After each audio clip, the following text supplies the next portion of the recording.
Thanks to the Inspirefest, to Silicon Republic, the sponsors, everyone who got us here today. It's been wonderful so far, and hopefully it's going to carry on like that.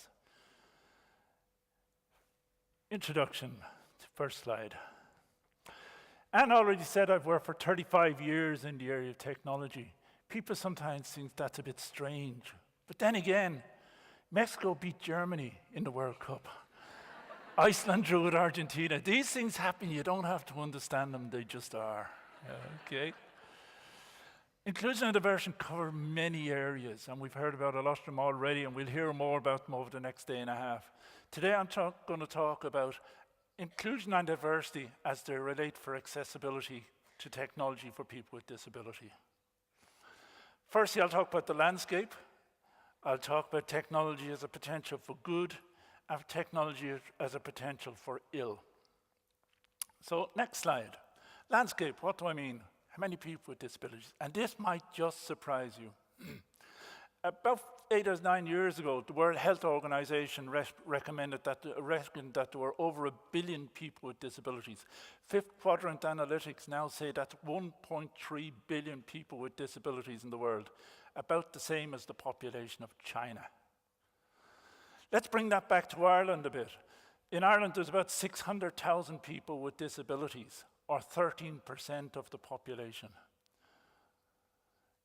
That's 8% of an increase of people who have self-declared as disabled between the 2011 and the 2016 census. And another thing that might surprise you is that 80% of our disabilities are acquired by people during their lifetime and not born with them. And that's only going to grow as Ireland and indeed the world greys and grows old. Okay, next slide. Potential for ill. I'm going to start with the negative. And I promise I'll get on to AI, I promise. But first I want to talk a little bit about mobile devices. 20 years ago, as technology began to take over the world, people with disabilities said, they're not accessible. We need trusted intermediaries. So when we can't use the technology, we can have trusted people who will do the work for us. And we've said to companies, make sure you have trusted intermediaries available. That's no longer a viable approach. Companies and governments are driving people to use technologies on mobile devices and at home, not in their offices anymore. So trusted intermediaries don't work anymore. Mobile devices are displacing and replacing old options, like paper-based options and kiosks and that sort of stuff. For instance, online passports are much more popular and much quicker than to send stuff in the old traditional post and that sort of stuff. I got a passport in 4 days there recently by using the online system. But if the mobile device or technology is not accessible, there is no alternative. And it's not just the technology itself, it's the whole chain that's involved in using that technology.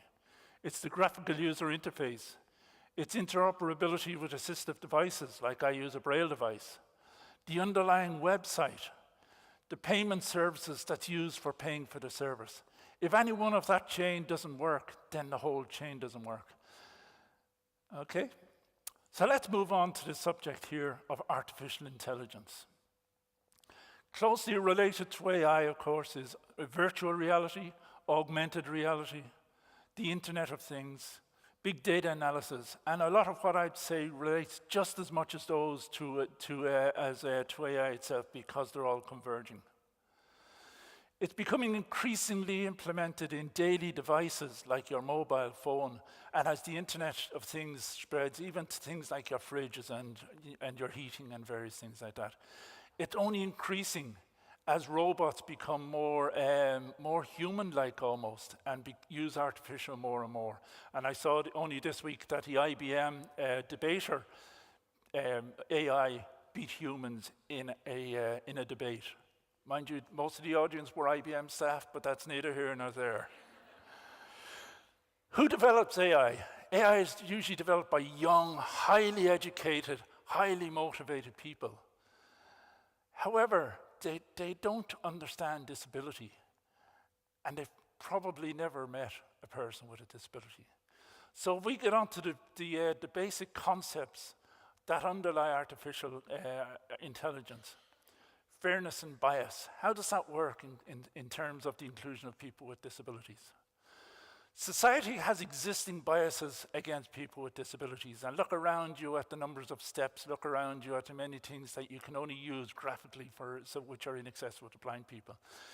Well, if those same biases are built into artificial intelligence, then those same biases will unintentionally, but undoubtedly, lead to unfairness and segregation for people with disabilities. In fact, it'll lead to a disproportional barriers for people with disabilities. Let's look at the other side of the coin for a moment, the potential for good. I have here a picture of a Dublin bus, and I'll tell you a little story. About 10, 15 years ago, I used to work in a place called Ballsbridge, which is not too far from here, but to get there by bus, there was a long road of about 2-3 miles long in a straight line. So I'd say to the driver, will you drop me off at the American Embassy, please? Of course, sometimes he remembered, sometimes he forgot. And a couple of stops later, he might remember, or I might go up and check. And of course, I'd be embarrassed, he'd be embarrassed, and it was mostly he then, right? So I'd be embarrassed, he'd be embarrassed. One guy even drove me all the way into town, dropped off his passengers, and instead of going on his break, went back all the way to Ballsbridge just to drop me to my work. But who was discommoded by that? As I say, I was embarrassed, but I was also late for work. He was embarrassed. This particular guy missed his break. My colleagues were discommoded because they had to cover me when I was late. My boss was discommoded because she, as it was at the time, had to get somebody else to cover my place. And of course, it was bad for my career because I was continually late for work. How did technology help? I got my hands on a GPS device. I set the GPS device to tell me when I was one stop before my stop. I never missed my stop again. Okay, so like I was saying about the barriers, I didn't have an alternative. Anyone else who, when the GPS didn't work or when bus driver didn't tell them, they could look out the window, see the American flag, said, I didn't have the alternative. So it was a disproportionate benefit for me to have technology. And that's true for most technologies. But you don't have to start from scratch to produce accessible technologies. There's an approach to development called universal design, which includes the needs of people with disabilities, older people, and the maximum number of people possible. And at the center of that is you talk to the stakeholders, talk to your potential users at the beginning, not when you're finished, when it's too late. All those techies out there will be familiar with the World Wide Web Consortium accessibility guidelines.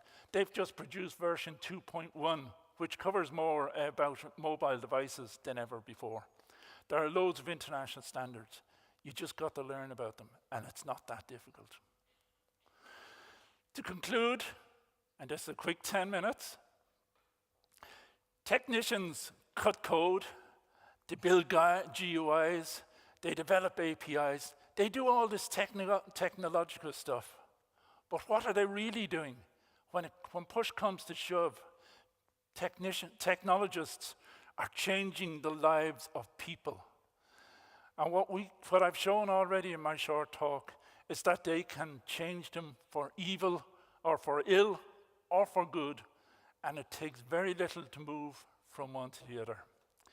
Ladies and gentlemen, I want to leave you with one last thought, and that is whatever group of people you're working with, involved with, talking with, whether it's us here in this room, whether it's where you're in your workplace, whether it's in your place of education.